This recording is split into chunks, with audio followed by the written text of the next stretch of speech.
सलाम वालेकुम साहब। वालेकुम अस्सलाम। नहीं नहीं नहीं, अरे छोड़ो छोड़ो इसे, मत लेकर अंदर जाओ लेके जाओ इसे। मुन्ना को मत लेकर जाओ अब्बू प्लीज। अरे ईद मुबारक भाईजान। क्या हुआ भाईजान, क्यों बच्चे को रुला रखा है? अरे आपको तो पता है भाईजान, आज ईद है और बकरे को हलाल करने ले जाना है, और ये सलमान है कि 1 घंटे से रोए जा रहा है। अच्छा हाँ, उसका ज्यादा प्यारा है ना ये। आप बिना भाईजान। अरे अरे अब तुम्हें क्या हुआ? कुछ नहीं भाईजान, आपने बेवजह बच्चे और बकरे को रुला रखा है। अच्छा, आप क्या बकरा हलाल करने नहीं ले जाओगे? नहीं। क्यों? आपको मालूम नहीं कि मैंने बाखबर रामपाल जी से नाम उपदेश ले रखा है? लेकिन वो तो हिंदू संत है। हाँ, लेकिन उन्होंने कलाम पाक से साबित करके बताया है कि गोश्त खाना हराम है, यह अल्लाह ताला का हुक्म नहीं है। पागल हो गए हो क्या? एक गैर मुसलमान होने के नाते वो तो हमारी क्रिया को गलत ही बताएगा। तुम्हें नहीं मालूम, जब हम कलमा पढ़कर बकरे को काटते हैं तो वह तब रुख बन जाता है, जिसे खाने के बाद उसकी रूह जन्नत में जाती है और हमें सवाब मिलता है। माफ करना भाईजान, लेकिन हमारा अल्लाह ताला इतना बेरहम तो नहीं हो सकता कि किसी बेजुबान जानवर को मारने के बाद हमें सवाब दे।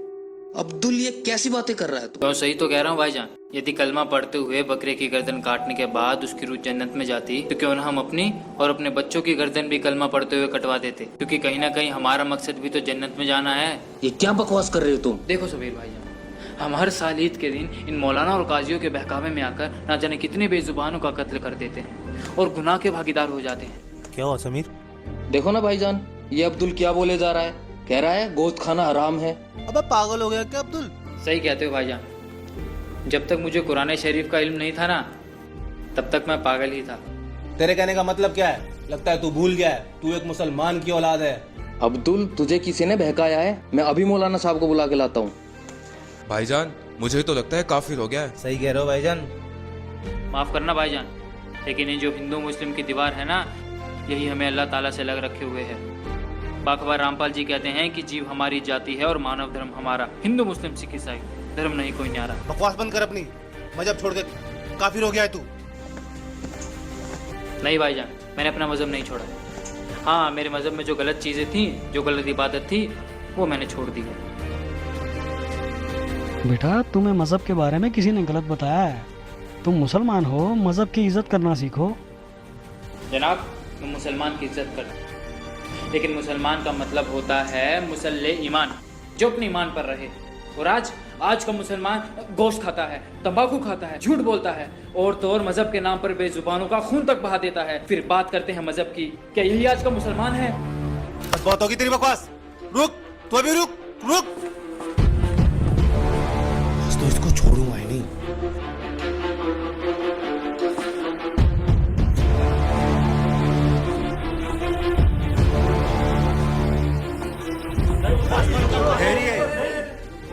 मौलाना साहब, ये सलाम वालेकुम। वालेकुम अस्सलाम। क्या हुआ बरखुरदार, आपकी क्या मसाद है? एक मुसलमान होते हुए भी आप अपने मजहब की रीतियों को गलत बता रहे हैं। पता है अपना मजहब कितना पाक है?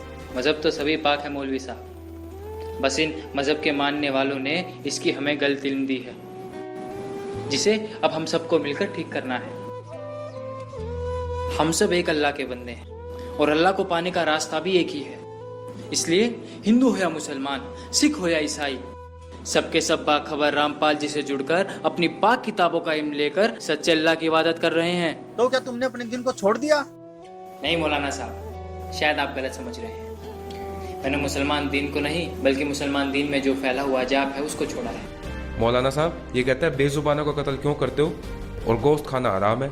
अरे काफिर, यह अल्लाह का हुक्म है। नहीं मौलाना साहब, गोश्त खाना अल्लाह का हुक्म नहीं है, बल्कि चुप कर अब्दुल, बंद कर अपनी बकवास। नहीं भाईजान, अब बात शुरू हो गई है तो उसे क्लियर करना भी जरूरी है।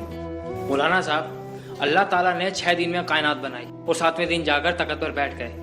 मतलब कि अल्लाह ताला को जो हिसाब बनाना था उन्होंने वो 6 दिन में बनाया, सातवें दिन जाकर तख्त पर बैठ गए। मतलब कि उसके बाद के जितने भी हुक्म हैं वो अल्लाह ताला के नहीं हैं, बल्कि वो शैतान के हुक्म हैं। और दूसरी तरफ हम मोहम्मद साहिब जी और उनकी उस टाइम की 1,80,000 अंबियाओं को देख सकते हैं। ना तो उन्होंने कभी मांस छुआ है और ना ही उन्होंने किसी को कहा है तुम मांस खाओ। लेकिन कुरान में कुर्बानी का जिक्र है। वही तो मैं बताना चाह रहा हूँ मौलाना साहब, वो जो बात के हुक्म हैं वो अल्लाह ताला के नहीं हैं, बल्कि शैतान के हैं। क्योंकि कुरान से पहले 3 आसमानी किताबें और उतरी थी, जंबूर, तौरात और इंजिल। उनमें कहीं भी गोश्त खाने का जिक्र नहीं है। आप बेशक मुझे मार देना, लेकिन मेरी बात पर गौर फरमाना। जैसे हमें हमारे मजहब के ठेकेदार आज तक बताते आए हैं कि अल्लाह बेचून है, निराकार है, लेकिन हमारे कलाम पाक में लिखा है कि उस अल्लाह ताला ने 6 दिन में पूरी कायनात बनाई और 7वें दिन जाकर तख्त पर जा विराजे। इसका मतलब क्या है? इसका मतलब साफ ये है कि अल्लाह ताला का आकार है, वो किसी आकार में है, जब तो जाके तख्त पे विराजेंगे। विचार करो मौलवी साहब, विचार करो। जी, वो अल्लाह ताला कबीर है। सूरत फुरकान 25 आयत नंबर 52-64 में देखना आप। जिसकी जानकारी किसी बाखबर से पूछो, और इस समय बाखबर सिर्फ रामपाल जी महाराज हैं, जो अपने कलाम पाक से इबादत बताते हैं और सच्चे अल्लाह की इबादत करवाते हैं। आप सब मेरे पे बेशक गुस्सा हो जाइए, लेकिन आप सबको पता है रामपाल जी महाराज से जुड़ने से पहले मेरी क्या हालत थी और आज मैं कहाँ हूँ। जब तक मेरे सवाब का दौर चला मुझे सुख हुआ, जिससे मुझे लगा मैं जो भी इबादत कर रहा हूँ वो बिल्कुल ठीक है। लेकिन जैसे ही मेरे गुनाहों का दौर शुरू हुआ तो मानो मेरे ऊपर दुखों का पहाड़ टूट पड़ा हो, और उसको खत्म करने के लिए जिसने जो भी बताया मैंने वैसा ही किया। किसी ने कहा तुम जुम्मे की नमाज करो, किसी ने फजर की नमाज करने को कहा, तो किसी ने तहज्जुद की नमाज करने को कहा। फायदा कुछ भी नहीं हुआ। इसके अलावा भी अल्लाह की तलाश मैंने ना जाने कहाँ नहीं की। कभी मोहिद्दीन चिश्ती की दरगाह, तो कभी अलीगढ़ की दरगाह, तो कभी महरौली की दरगाह तक फिरा। 40 दिन के जमात तक निकाले, लेकिन कोई फायदा नहीं हुआ, क्योंकि मजहब के ठेकेदारों ने जो हमें इबादत बताई थी वो सारी गलत थी। लेकिन आज समाज पढ़ा लिखा है, अब उनकी दाल नहीं गलती। वो समय आ गया है जब सब के सब बाखबर रामपाल जी महाराज से नाम उपदेश लेंगे और सच्चे अल्लाह की इबादत करेंगे। खुदा हाफिज।